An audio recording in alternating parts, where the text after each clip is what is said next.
네, 보고 있습니다. 자, 오랜만에 나오네, 정말.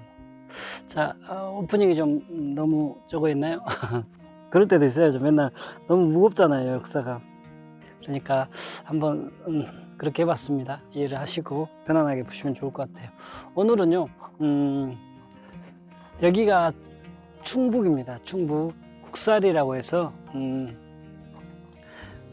귀주대첩의 영웅이죠. 이 정도면 알 것 같은데, 강감찬 장군입니다. 강감찬 장군. 금천강씨 강감찬 장군. 자, 우선 강감찬 장군을 보면은 우선 유적지 예전에 한번 갔다 왔죠. 서울에 있는 낙성대에 안국사를 갔다 왔죠. 낙성대에도 유적지가 있고, 이곳은 묘소가 이쪽에 있습니다. 거기는 이제 그 전에 태어나신 곳이 낙성대고요. 이곳은 묘가 있는 곳입니다. 948년에 태어나셨는데요. 그때 당시 아명이 따로 있었습니다. 강은천이라는 아명을 썼고요. 태몽이 있잖아요. 하늘에서 유성이 딱 떨어져서 그 나무를 딱 때렸잖아요. 그런 태몽을 가지고 계시고, 낙성대에 가면은 또 많은 강감찬 장군의 유적지가 있고 또 기념관이 있죠. 자, 그리고 강감찬 장군은요, 좀 늦깎이에 장원급제를 하셨습니다. 문과급제를 하셨는데 장군이죠. 문과인데 장군, 문과 무를 겸비했죠. 사실 강감찬 장군은 그렇게 크지가 않습니다. 키가 크지도 않고 얼굴도 잘생긴 것도 아니고 출중한 게 아니죠. 그러나 우직하게 정사를 잘 볼 것 같아서 현종이 선택한 남자, 왕의 남자죠. 왕의 남자. 이곳이 바로 강감찬 장군의 묘소가 있는 곳인데요. 충현사입니다. 충현사. 근데 이것도 좀 사연이 있다고 합니다. 가면서 조금 이야기 드리도록 하겠습니다. 우선 우리나라 전쟁의 3대 대첩을 보면은 강감찬 장군의 귀주대첩, 그리고 을지문덕의 살수대첩, 그리고 이순신 장군의 한산도 대첩, 이렇게. 내가 시골이라서 닭소리가 계속 들리네. 정겹기만 합니다. 정겹기는 합니다. 그런데 이제 어떻게 들으실지 모르니까. 귀주대첩의 배경이죠. 귀주대첩이 일어났던 배경. 우선 거란이 고려왕에게 입조를 요청합니다. 거란에 들어올 것을. 그런데 이제 그때 당시 현종이 핑계를 대면서 병마 때문에 못 들어가겠다, 이렇게 핑계를 대죠. 그리고 또 그거에 또 거란이 좀 빡이 돌았나 강동 6주를 반환하라고 합니다. 이것 또한 거부를 합니다. 거란이 이제 그래서 10만의 대군을 소배합을 통해서 침입을 해오죠. 그게 거란 3차 전쟁입니다. 당시 강감찬 장군은 그때 당시 72살이었거든요. 그때 당시 이제 상원수가 되어서, 그래서 거란 침입에서 첫 번째 전쟁이죠. 거기서는 흥하진이라는 곳이 있습니다. 상류에 이제 쇠가죽으로 물을 막아놓고, 물이 좀 얇잖아요. 그걸 좀 의심 않고 건너가는 거란을 중간 정도에 왔을 때 물을 떠서 한번 작살을 냅니다. 그리고 2차 이제 두 번째 전쟁에서는 이제 바로 귀주대첩이죠. 귀주에서 이제 맞닥뜨려지는데요. 이제 거란은 소배합, 고려는 강감찬입니다. 소배합이 계속 일괄적으로 공격을 합니다. 그러나 다 막아내죠. 그러면서 강감찬 장군이 하늘을 봅니다. 드디어 신의 한 수를 던지죠. 탁 던지니까 강감찬 장군의 휘하에 있었던 김종현 장군이 기병 1만 명을 몰고 거란의 뒤를 쳐버립니다. 후미를. 그런데 말이죠, 그때 당시 자연까지 도와줍니다. 바람이 강풍이 부는데요. 강풍이 남쪽에서 이렇게 불어오지 않습니까? 그러니까 우리 고려군은 그 강풍에 딱 타서 매섭게 거란을 몰아붙입니다. 어떻게 되겠습니까? 거란은 풍지박산 나는 거죠. 그렇죠. 풍지박산 나면서 잽싸게 도망갑니다. 10만의 소배합의 병사들 중에서 살아간 병사들은 수천이었다고 합니다. 거의 다 죽었다고 봐야죠. 그만큼 이 귀주대첩은 한국사의 세 번째, 세 손가락 안에 드는 대첩입니다. 사실은 이 거란과 고려는 27년 동안 수차례 전쟁을 했습니다. 그래서 이 전쟁을 통해서 마침표를 찍어버린 거죠, 강감찬 장군이. 그리고 그 이후에는 200년 동안 평화를 유지했다고 합니다.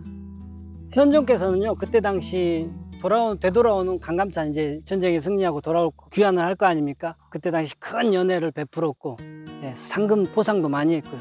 그만큼 이 귀주대첩이 얼마나 대단한 전쟁이었는지 알 수가 있습니다. 하지만요, 강감찬장군은 사실은 벼슬을 그렇게 좋아하진 않았습니다. 너무 청렴하고 결백했고 백성들이 많이 따렸다고 합니다. 그리고 이제 벼슬을 내려놓고 자연으로 돌아가서 책을 읽으면서 여생을 마무리했는데요.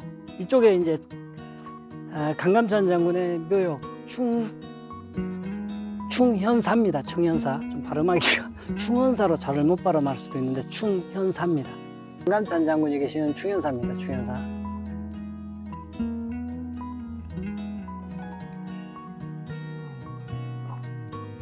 지금 벌초는 다 된 것 같아요. 보니까 벌초는 지금 다 됐고, 여기 보면은 비석들이 있습니다. 근데 비석들이 오래된 것 같지는 않습니다. 벌초를 한 지가 얼마 안 됐는지. 지금 문이 닫혀 있어서 이렇게 한번 보도록 할게요.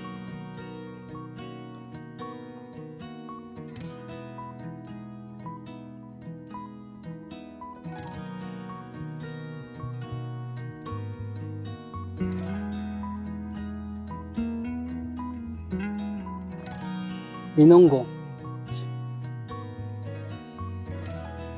고려 강감찬 장군의 사적비.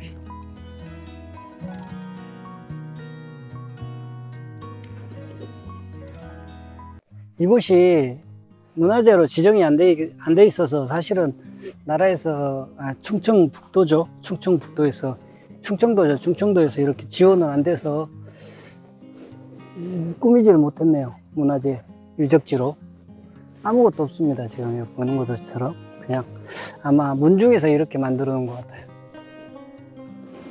강씨 문중에서. 금천강씨죠. 금천강씨.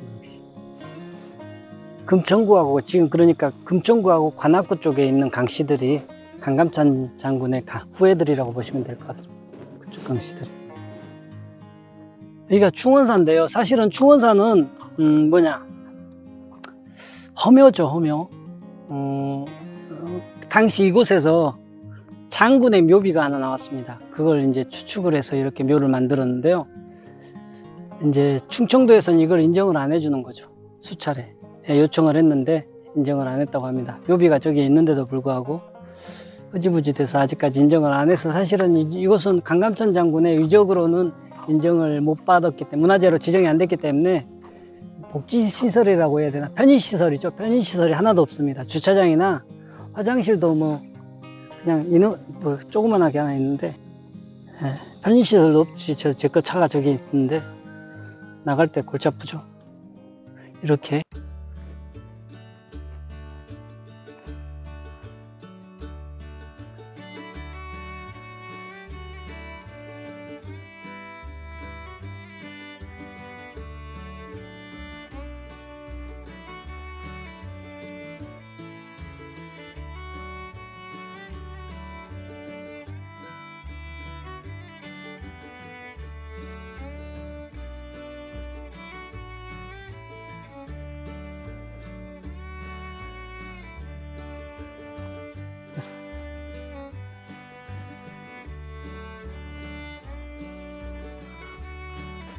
충현사가 이렇게 여기서만 이렇게 볼 수가 있습니다. 충현사.